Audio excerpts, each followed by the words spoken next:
Olá, tudo bem? Continuando aqui o nosso livro, né? A Mulher de 30 Anos, do Honoré de Balzac, que você provavelmente já está acompanhando. Vamos para mais um episódio, eu acho que o episódio número 11. Número 11. E vou fazer um retrospecto, mas antes vou dizer o seguinte, ó, A Mulher de 30 Anos, do Honoré de Balzac, deu início a uma expressão muito conhecida, pelo menos antigamente, acho até que não tão feliz, mas enfim, uma expressão chamada, quando a gente chamava daquela mulher mais experiente, de a mulher balzaquiana. Então tá aqui, é tudo em decorrência deste livro aqui do Honoré de Balzac. Então, uma literatura bastante importante.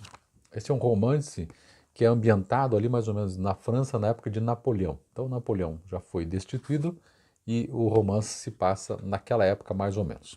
Tá bom? Bom, eu já li aqui ó, a primeira parte, né, já terminei de ler a primeira parte e vou iniciar agora a segunda parte para você acompanhar aí.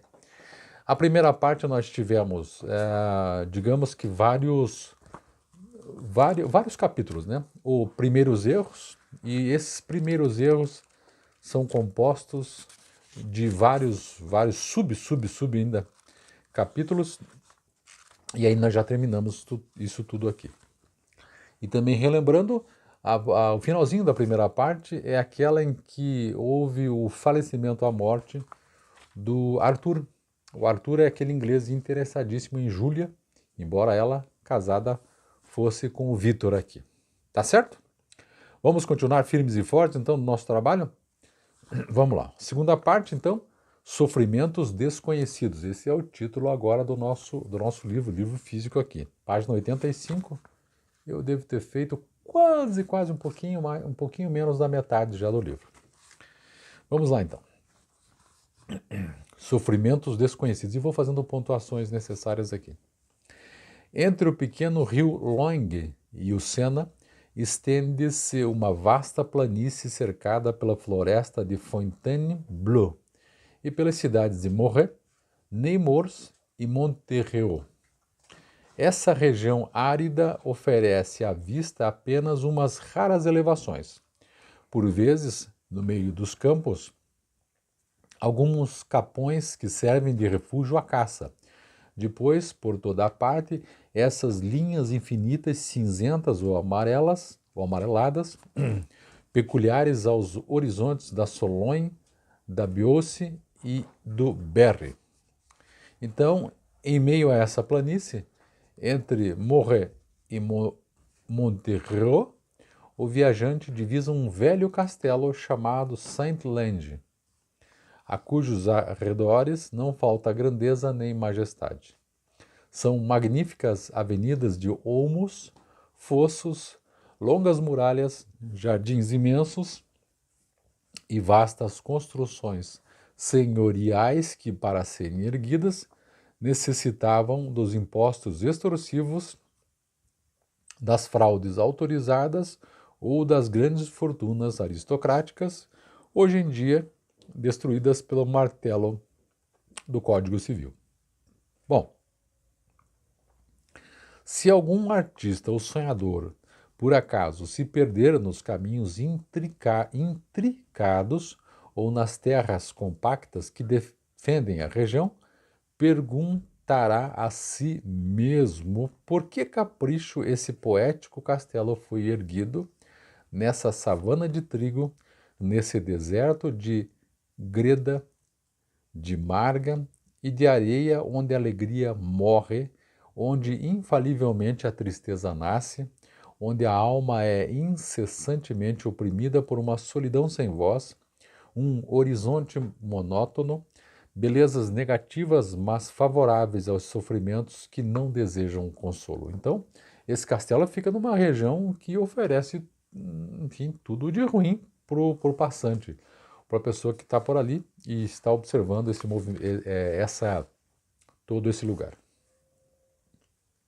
Uma mulher moça, célebre em Paris por sua graça, por sua beleza e por seus dotes de espírito, e cuja posição social e fortuna estavam em harmonia com a sua celebridade, veio, para grande espanto do vilarejo situado a cerca de 1 milha de Saint-Lange, estabelecer-se ali em fins do ano de 1820.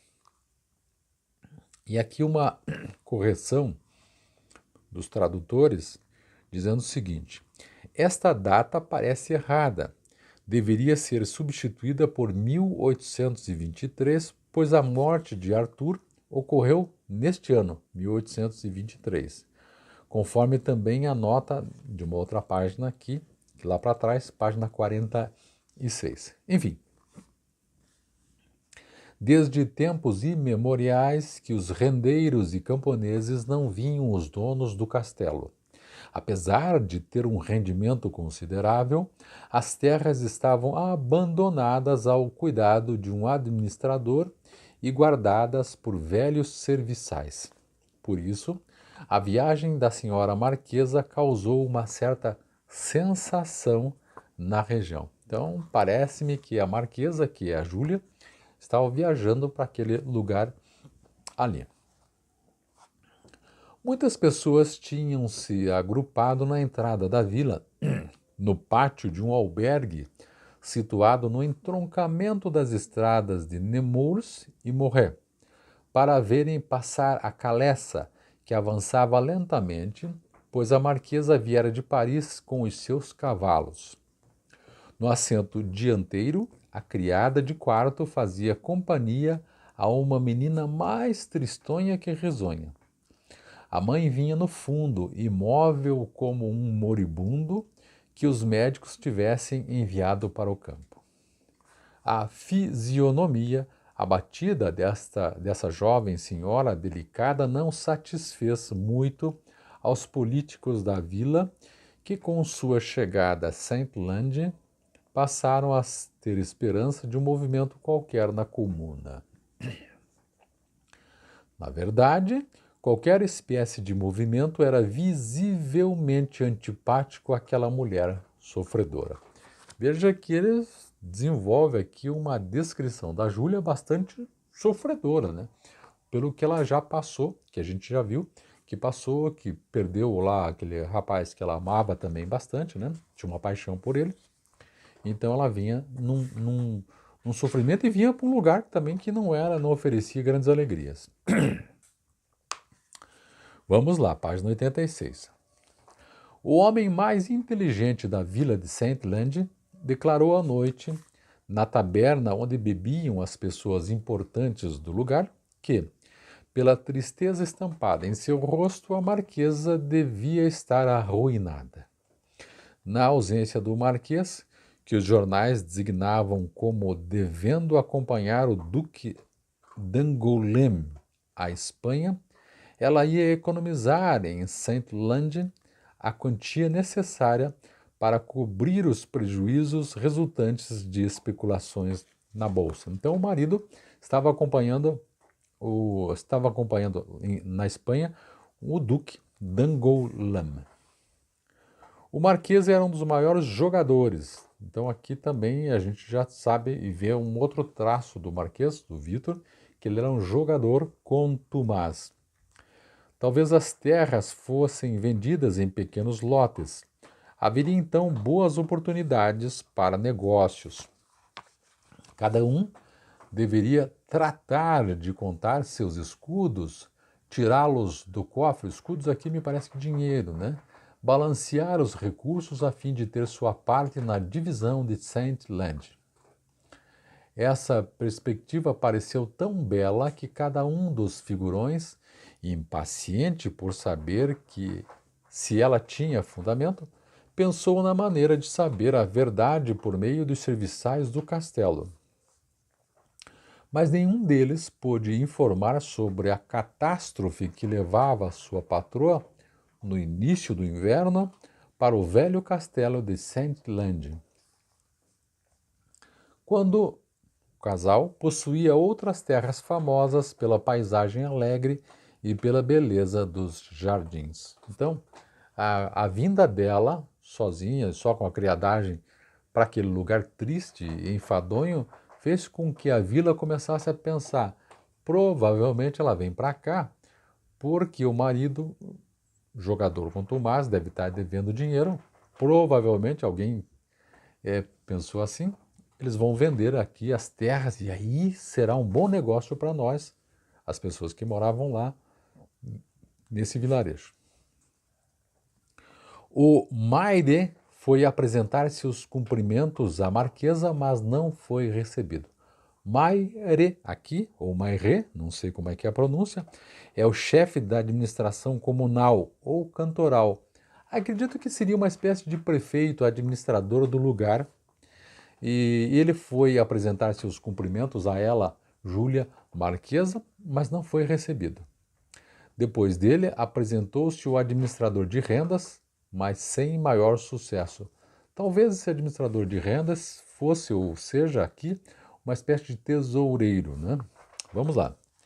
A marquesa só abandonava o quarto para que o mesmo fosse arrumado e durante esse tempo permanecia numa pequena sala contígua onde jantava, se pode chamar jantar ou sentar-se a uma mesa, olhar com fastio para as iguarias e comer precisamente o necessário para não morrer de fome. Depois, voltava imediatamente para a poltrona antiga, onde, desde a manhã, sentava-se junto à única janela que iluminava o quarto. Só via a filha durante os poucos instantes que empregava em sua melancólica refeição e ainda assim parecia não ter muito prazer nisso. Tem aqui um desenho de uma certa melancolia e de uma certa depressão, né? Pelo menos assim é o que eu imagino, porque ela tem a filha para cuidar, mas nem isso também, porque tem gente que cuide, nem isso ela dava a conta necessária. Não serão precisos sofrimentos inauditos para matar, numa mulher moça, o sentimento maternal. Nenhum dos criados podia penetrar em seus aposentos. A criada de quarto era a única pessoa cujos serviços lhe agradavam. Exigiu um silêncio absoluto no castelo. A filha teve de ir brincar longe dela. Era-lhe tão difícil suportar o mínimo ruído que qualquer voz humana, mesmo a da filha, a incomodava. Os moradores da região muito se preocuparam com essas singularidades. Mas, afinal, esgotadas todas as hipóteses, nem as aldeias circunvizinhas, nem os camponeses pensaram mais naquela mulher doente. Então, a princípio, ela causou um certo burburinho, mas depois, com o tempo, quando viram que ela realmente não queria socializar, né, deixaram-na quieta. Me parece que é assim. Página 88. Então, ela está bastante depressiva, arrasada aqui. Entregue a si mesma, a marquesa pôde, pois, permanecer perfeitamente silenciosa em meio ao silêncio que estabelecera em volta de si e não teve ocasião para sair do quarto forrado de tapeçarias onde falecera sua avó e onde se recolhera para morrer suavemente, sem testemunhas, sem importunações, sem sofrer as falsas demonstrações dos egoísmos mascarados de afeição que, nas cidades, causam aos moribundos uma dupla agonia. Aqui, então, o castelo era da família, o autor diz que ali morreu a avó dela. E ela, provavelmente, né, direcionou-se para lá também para ter esse fim trágico, enfim, para se deixar levar. Essa mulher tinha 26 anos. Nessa idade, uma alma ainda cheia de ilusões poéticas encontra prazer em saborear a morte quando ela se lhe afigura benfazeja. Mas a morte é uma sedutora falaz das pessoas jovens. Aproxima-se e recua, mostra-se e esconde-se. A demora desilude-as dela, a incerteza que eles causam ao amanhã termina por lançá-las de novo no mundo onde tornarão a encontrar a dor que, mais impiedosa que a morte, há de feri-las sem se fazer esperar. Ora, essa mulher que se recusava a viver ia sentir a amargura dessa demora no fundo de sua solidão e nesta fazer, numa agonia moral que a morte não terminaria, uma terrível aprendizagem de egoísmo que devia corromper-lhe o coração e amoldá-lo à sociedade. Então aqui é o seguinte, como ela era muito jovem, aparentemente não tinha problema de saúde, essa espera pela morte era demais angustiante e teria que viver esse processo todo, né? Ela estava vivendo esse processo todo. Essa cruel e triste lição é sempre fruto de nossos primeiros dissabores. A marquesa sofria verdadeiramente pela primeira e talvez pela única vez em sua vida. Com efeito, não é um erro acreditar que os sentimentos se reproduzam. Uma vez desencadeados, não existem para sempre no fundo do coração? Adormecem ou despertam ao sabor dos acidentes da vida, mas aí permanecem e essa permanência modifica necessariamente a alma. Assim, todo sentimento só teria um dia de existência, o dia mais ou menos longo de sua primeira agitação. Assim, a dor, o mais constante de nossos sentimentos, só seria realmente viva quando de sua primeira eclosão e suas outras crises iriam enfraquecendo, ou porque nos fôssemos acostumando a elas, ou em virtude de uma lei de nossa natureza que, para se manter viva, opõe a essa força destrutiva uma força igual, mas inerte, oriunda dos interesses do egoísmo. Então aqui a dor que essa moça estava passando talvez fosse se amoldando à vida, fosse se amoldando, enfim, ao dia a dia. E a dor vira um processo. Mas, entre todos os sofrimentos, a qual caberá esse nome de dor? Como é o nome disso? A perda dos pais é um desgosto para o qual a natureza preparou o homem. O mal físico é passageiro, não abrange a alma. E se persiste, não é mais o mal, é a morte. Se uma mulher moça perde o filho recém-nascido, em pouco tempo o amor conjugal lhe dará um sucessor. Também essa aflição é passageira. Finalmente, esses pesares e muitos outros semelhantes são, de certo modo, golpes, feridas, mas nenhum afeta a vitalidade em sua essência.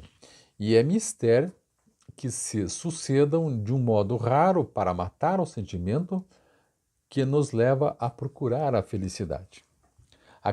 A verdadeira dor seria, pois, um mal suficientemente mortífero para atingir a um tempo passado, o presente e o futuro, não deixar íntegra nenhuma parte da vida, desnaturar em definitivo o pensamento, gravar-se de modo indelével nos lábios e na fronte, afrouxar ou extinguir os impulsos do prazer, introduzindo na alma um princípio de aversão por todas as coisas desse mundo. Aqui o autor está tentando localizar, obviamente para nós leitores, que tipo de dor que levou a nossa personagem para lá e esse sofrimento todo. Ainda mais, para ser imenso, para assim pesar sobre a alma e sobre o corpo, esse mal deveria chegar no momento da vida em que todas as forças espirituais e corporais são ainda jovens e fulminar um coração em pleno vigor. O mal produz então uma imensa ferida. Grande é o sofrimento e ninguém poderá triunfar dessa doença sem alguma transformação poética. Ou envereda-se pelo caminho do céu, ou se permanece aqui embaixo, volta à sociedade para mentir-lhe, para representar um papel e desde logo fica conhecendo os bastidores aonde a gente se retira para meditar, chorar e gracejar. Depois dessa crise solene, não restam mais mistérios na vida social, que desde então está irrevogavelmente julgada.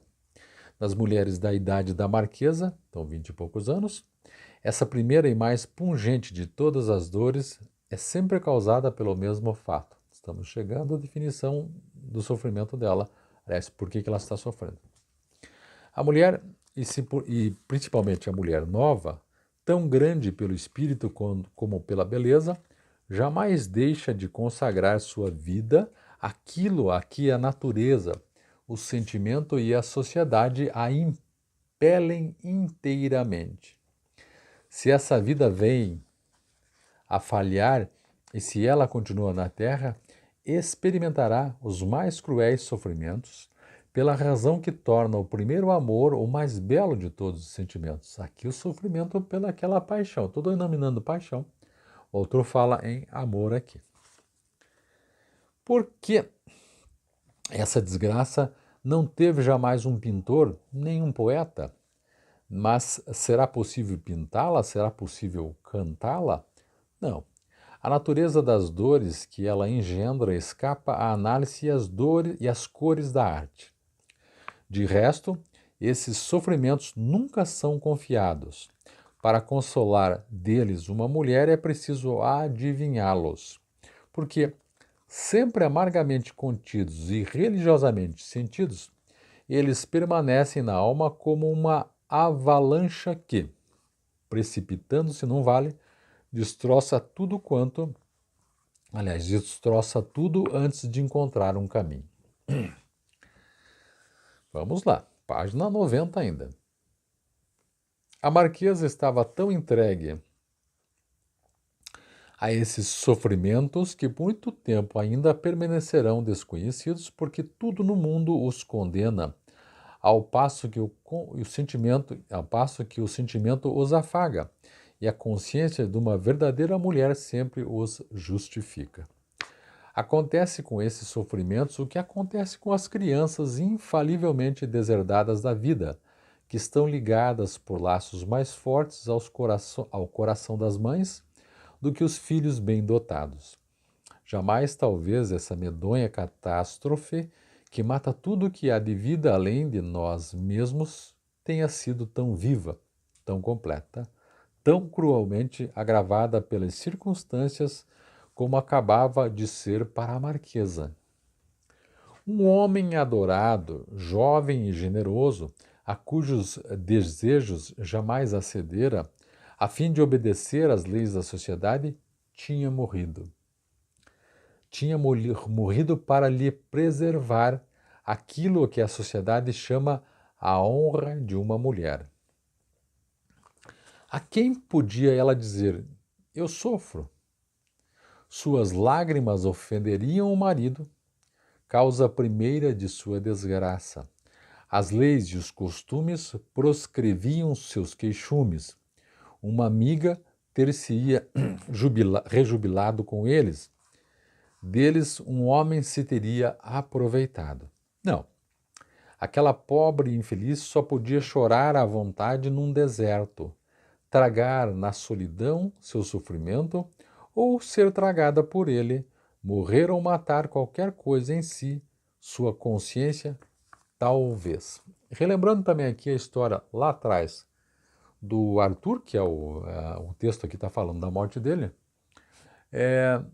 eu preciso trazer uma informação, relembrando para encaixar aqui, que ela disse que se o Arthur viesse a pensar, né, porque o Arthur dizia que já estava pensando nisso, a matar o marido dela, o Vitor, para ficar com ela renunciaria este amor, portanto, e viraria freira.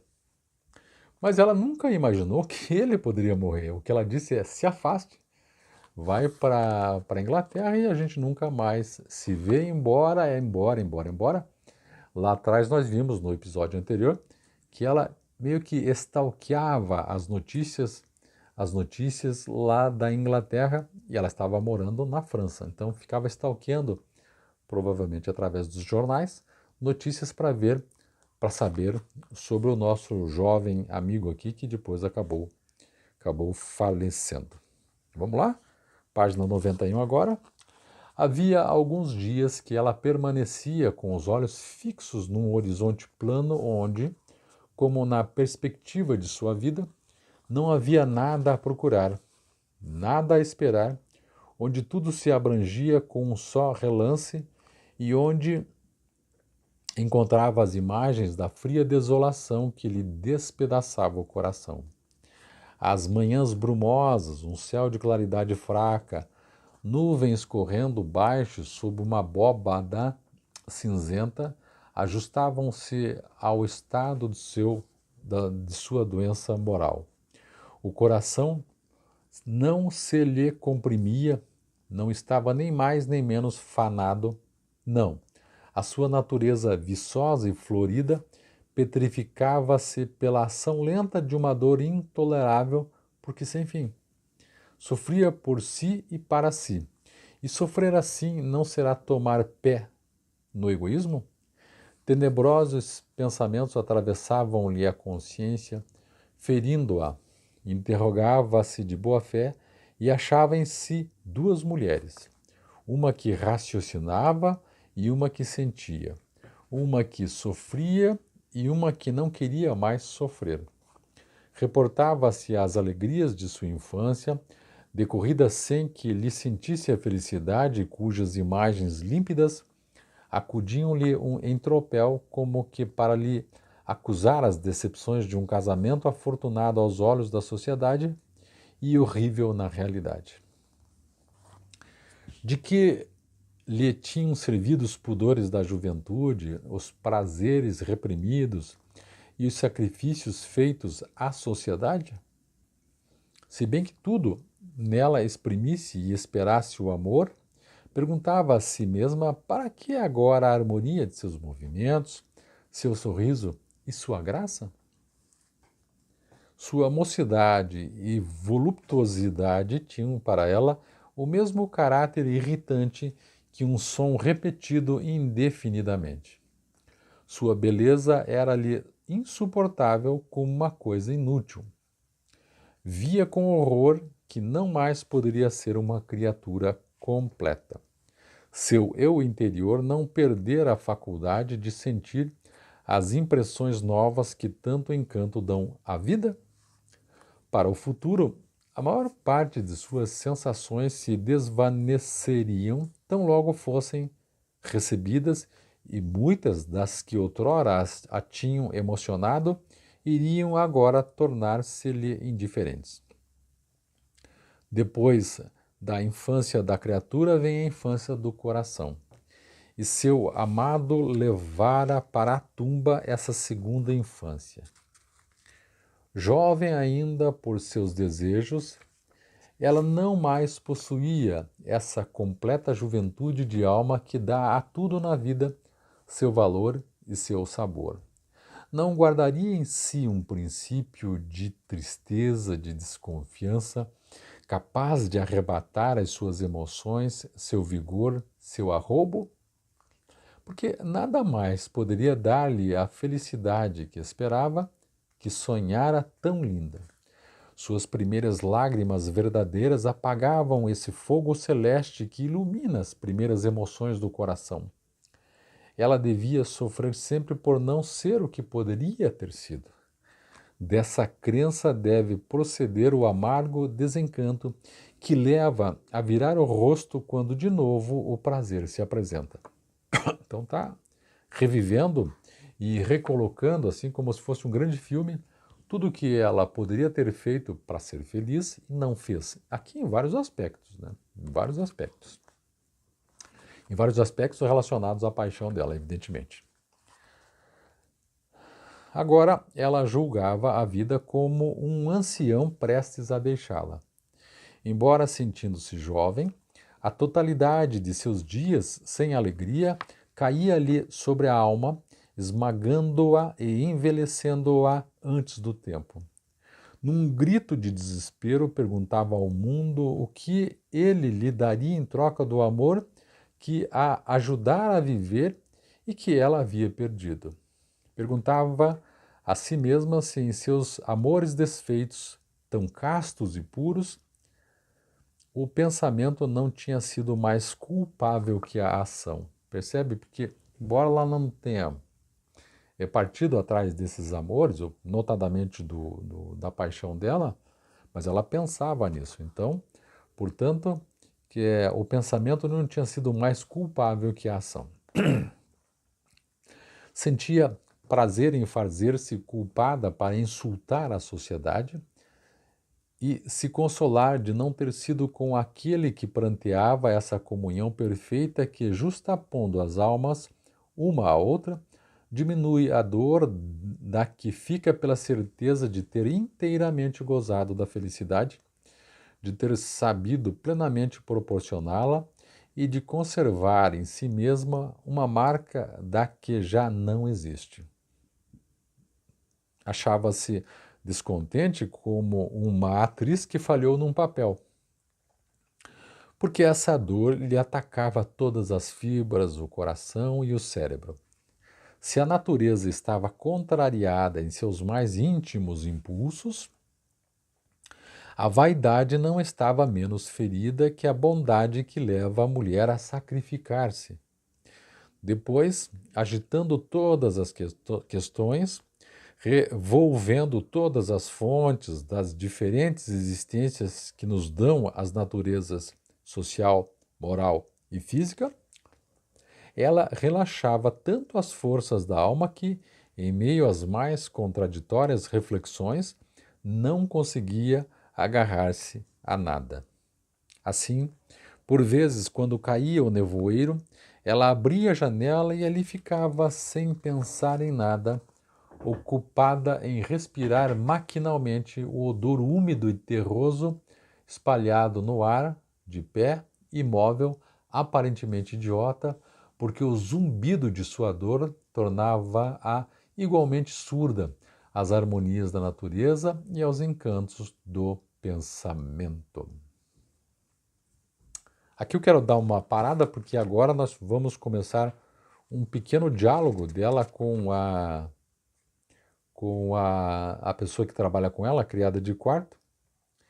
E aí começa um pequeno diálogo e depois nós vamos para outras coisas, mas é importante nesse primeiro episódio aqui, nesse episódio acho que número 11, essa redefinição do estado em que ela estava. Então percebe-se que agora a Marquesa, a Júlia, está vivendo uma angústia, uma depressão bastante profunda. É interessante porque essa segunda parte, o título é Sofrimentos Desconhecidos. A bem da verdade, pelo menos até aqui, os sofrimentos são conhecidos e a causa desses sofrimentos também são conhecidos.